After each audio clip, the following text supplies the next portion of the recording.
Hi, my name is Keith Dills. I'm Dean of the College of Education at Slippery Rock University. So, just want to talk briefly about William James and his importance. He was the father of psychology and talked about the few laws of the mind that we're aware of. And the one is, it came from this metaphor, he developed this metaphor, this idea of a stream of consciousness. One thought leads to another. If I asked you to stop thinking, very difficult to do because we think through association. One thought sparks another, and then good teachers know that and take advantage of that. And so William James talked about association as a law of the mind, but it's the role of the artist, the teacher as an artist, to apply that. So what associations can you create? What mnemonic devices could you either teach your students or encourage your students to develop? Because by doing that, you're getting at metacognition. You're teaching your students not only how to memorize certain content that we all agree. Sometimes that's the best way, just to get it into your mind, to create that furniture of the mind so that you have these key things learn, so that later in life you have places for the new ideas to reside and to latch onto. So the more information that key information that you have in your mind, the better new associations you can create.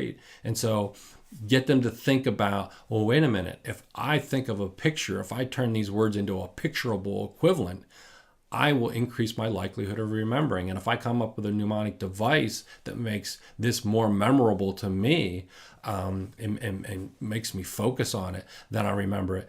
How about when I get into business or whatever other things I do when I graduate, and being able to remember names, or if I'm in a meeting, to remember important information. So this metacognition, teaching folks not only the content by teaching them how to use mnemonic devices and chunking, but also to learn how to learn and to learn about the way your mind works. And of course, we're all a little bit unique in that way. So here, the Bill of Rights, is that a content that should be learned? Should we know the first 10 amendments to the Constitution?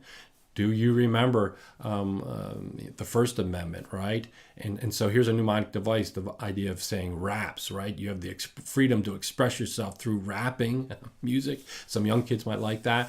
And that's religion, assembly, petition, press, and speech. Those are the specific rights. Do you remember that the Second Amendment is the right to bear arms? What if you encourage your students to go for a homework, develop a mnemonic device, how to remember this, and then they share you as a teacher could share the best that have come in. And if you show a picture of two bare arms, and if it's associated somehow with the Second Amendment's right to bear arms, then all of a sudden you've got a dual way of a play on words that can help to make it memorable.